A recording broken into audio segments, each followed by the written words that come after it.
चुका हूं। ममत्व का त्याग करना ही मेरा दान है। असली दान क्या है?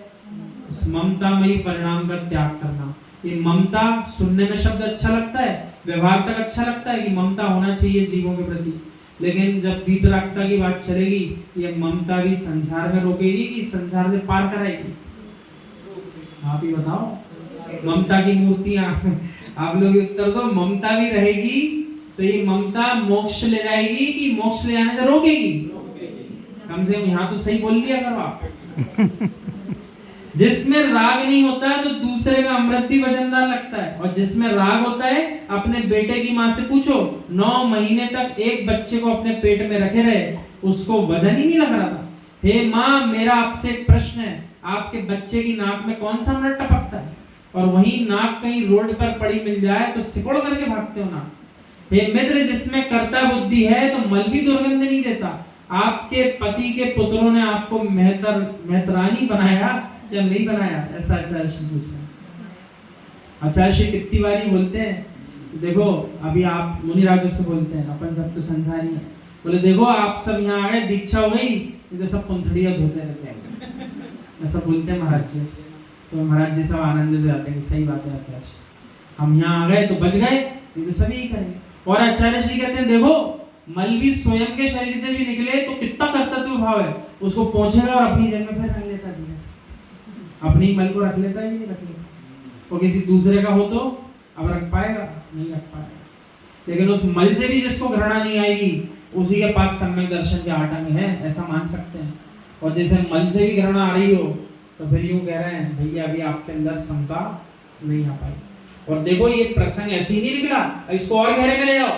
जो भावलिंगी वीतरागी श्रमण होते हैं, वे विपरीत काल किसी अन्य मुनिराज का जाए तो उनके मल को अपने हाथों में झेलते हैं। हाथों में किसमें झेलते हैं?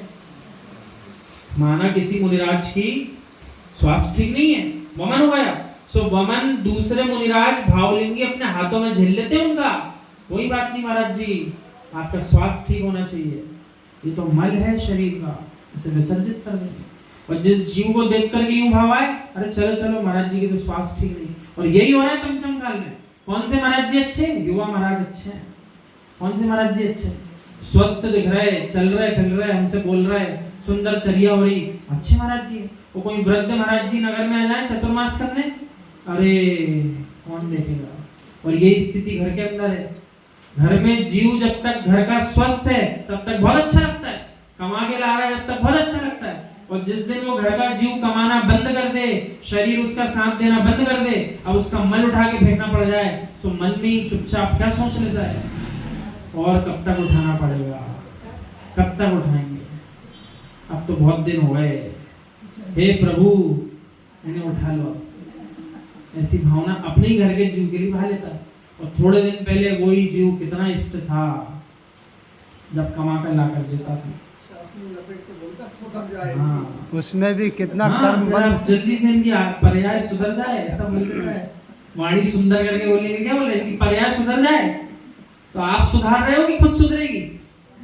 आप किसी की नहीं सुधार पाओगे, तो जब सुधरना है जब सुधर जाएगा। उसमें कर्म बन नहीं लगेगा। किसमें? पर्याय सुधर जाए, मतलब हमारे भाव तो अपन तो टाली रहे ना, उसको जाए भी यहाँ से, तो मायाचारी भी है साथ में, इसलिए चाह तो यही रहा ना मल उठाना ना पड़े, चले जाए जल्दी से यहाँ से, ऐसा कह रहे हैं। तो यहाँ पर इसको आप निश्चय में भी घटाओ। उस पल को याद करो जब हम किसी बड़े संघ के एक मुनिराज होंगे भविष्य में, हमें भी मोक्ष जाना होगा, और हमसे पहले किसी अन्य संघ के मुनिराज की समाधि हो रही होगी, तब आज के वचन आपको उस दिन याद आएंगे कि दूसरे मुनिराज का विपरीत काल आया है, मुझे इनके मल को विसर्जित अपने हाथों से करना। आज की बात आपको उस दिन याद आएगी तब अपन उस संघ में भावलिंगी मुनिराज बन चुके हैं कि सेवा इनकी करूंगा तो मेरी सेवा भी करेगा कोई, और मैं किसी की सेवा नहीं करूंगा तो मेरी सेवा करने कौन आएगा, ऐसा जानना चाहिए व्यवहार से भी। फिर भी आप मुस्कुरा करके साफ करती रही, ये किसकी शक्ति थी? तू मल साफ करती रही। अहो राग, तुझे धन्यवाद हो, तेरी महिमा से सारा जगत का परिणमन चल रहा है। तू नहीं होता तो कोई किसी का मल नहीं उठाता, बच्चे जी नहीं पाते, यही तो राग की महिमा है। जो कुछ भी संसार में काम चल रहा है सब राग के पीछे चल रहा है। चाहे कोई मद्यपान कर रहा हो, मांस भक्षण कर रहा हो, पैसे कमा के ला रहा हो, द्रव्य से कुछ खरीद रहा हो, भोजन कर रहा हो, किसी को करा रहा हो, कुछ भी कर रहा हो, वस्त्र पहन रहा हो, सबके पीछे राग ही आग है। एक ही कारण है सबके पीछे। तो ये राग रूपी आग अच्छी है कि बहुत बुरी है? तो सबको अच्छी लगती है राग की आग, सबको अच्छी लगती है, लेकिन इस राग को जब तक नहीं छोड़ेंगे तब तक कुछ नहीं होगा। और राग छूटा कि नहीं, इसके लिए एक दृष्टांत दे रहे हैं। मन में विचार करते रहो, जिस किसी को भी आप अपना परम इष्ट गुरु मानते हो, अमुक सागर जी महाराज, अमुक माता जी आदि, जिसके लिए जो गुरु हो, परम इष्ट गुरु, उनके बारे में विचार करना। क्या विचार करना? मेरे गुरु मेरे नगर में आए, मैं उनके सानिध्य में कुछ दिन रहा, अब मेरे गुरु विहार करने वाले हैं, और जाते जाते मेरे गुरु मुझसे कह रहे हैं, चलो भैया, चलो बहना, हमारे साथ चलो। सो अब हम बिना कुछ विचार करे हाथ थाम करके चल पड़ेंगे, या उनसे भी ये कह देंगे अपने गुरु से, अभी आते हैं ताला लगा के। क्या कहेंगे? जाने के भाव नहीं होंगे तो ये कहेंगे हम जाने के भाव होंगे तो ताले चाबी की याद नहीं आएगी, और नहीं होंगे तो कहेगा महाराज जी एक दिन का समय और दे दो, व्यवस्था जमा ले, फिर कल आएंगे। मुनि श्री विनम्र सागर महाराज जी ने जीवनी लिखी, आचार्य विनम्र सागर महाराज जी, जो भी अपने चतुर्मास करके गए। उनकी जीवनी का जो ग्रंथ करीब 350 पृष्ठ का है, आपको भी मिले तो आप पढ़ना, हमारे पास भी है, किसी को पढ़ना हो। उसमें उनके जीवन की घटना लिखी है। जब उनके जीवन में वैराग्य का क्षण आया और वे गृहस्थी छोड़कर जा रहे थे, तो उनसे घर गृहस्थी के लोगों ने कहा, अब जा तो रहे हो, जो तुम्हारे बैंक अकाउंट आदि में पैसा पड़ा है वो तो देते रहो, उसकी व्यवस्था को कर दो। उन्होंने कहा हमें तो वैराग हो गया, हम तो जा ही रहे हैं, अब आप आपकी व्यवस्था जानो, मिल पाए आपको तो ठीक है, नहीं मिल पाए तो आप जाओ। उन्होंने अपने द्रव्य निकाल करके बांटा नहीं कि लो ले लो, अब हम जा रहे हैं, क्योंकि वो तो बहुत पहले से ये दोनों जीव जो हैं साथ में गृहस्थी में रहे पूरे, आचार्य भगवान विश्व सागर महाराज जी और आचार्य भगवान विनम्र सागर महाराज जी, ये दोनों बाल्यकाल से साथ हैं, और दोनों के दोनों जीव जो हैं एक साथ अपनी सारी क्रियाएं करते थे वहां पे अपने गांव रूर में, जनालय जाना, पूजन करना।